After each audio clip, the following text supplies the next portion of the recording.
Good morning. This is Father Stephen Kelly from St. John's Church in Detroit, and we're continuing our series of daily morning meditations where we generally look at one or another of the lessons that are assigned for morning or evening prayer, what is known as the Daily Office Lectionary.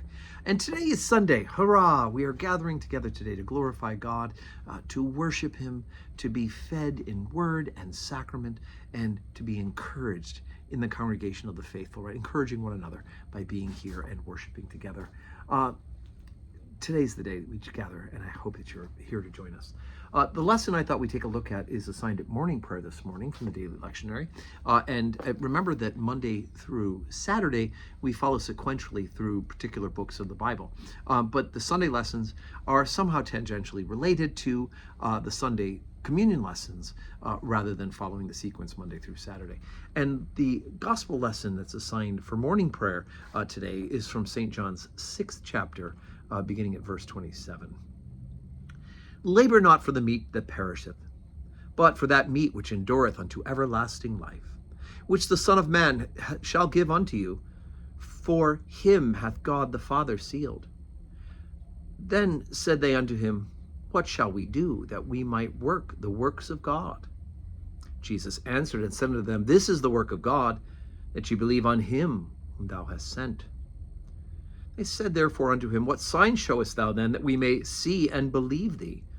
What dost thou work? Our fathers did eat manna in the desert. As it is written, He gave them bread from heaven to eat. Then Jesus said unto them, Very verily I say unto you, Moses gave you not that bread from heaven, but my Father giveth you the bread, the true bread from heaven. For the bread of God is he which cometh down from heaven, and giveth life unto the world. And they said unto him, Lord, evermore give us this bread. And Jesus said unto them, I am the bread of life. He that cometh to me shall never hunger, and he that believeth on me shall never thirst. But I said unto you, that ye have seen me, and believe not. All that the Father giveth me shall come to me, and him that cometh to me I will in no wise cast out. For I came down from heaven, not to do mine own will, but the will of him that sent me. And this is the Father's will which hath sent me, that of all which he hath given me I should lose nothing, but should raise it up again at the last day. And this is the will of him that sent me, that every one that seeth the Son and believeth on him may have everlasting life, and I will raise him up at the last day.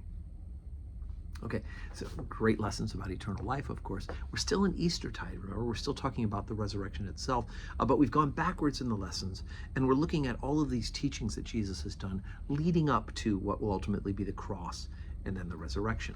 As a matter of fact, those who have been to funerals in the Episcopal Church, particularly at St. John's, using the traditional lectionary, you recognize that the end of that lesson is actually a part of the burial office. It's the gospel lesson for Holy Communion on a funeral, right? All that the Father giveth me shall come to me, and him that cometh to me I will in no wise cast out. It's a part of the important part of the funeral liturgy.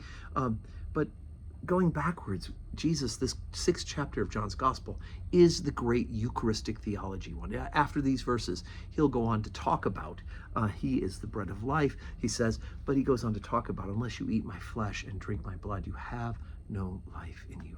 So just as Moses interceded to God and the people complained because they hadn't any food, that God provided manna in the wilderness. Right? They ate manna, but they died. So it is that Moses, that Jesus himself is going to give of his own flesh to be the bread for the world, right? The bread which comes down from heaven is Jesus.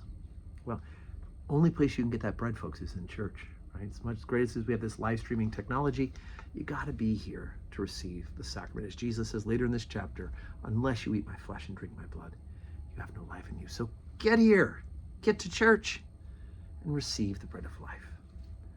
And may your Sunday be a day that's full of blessings.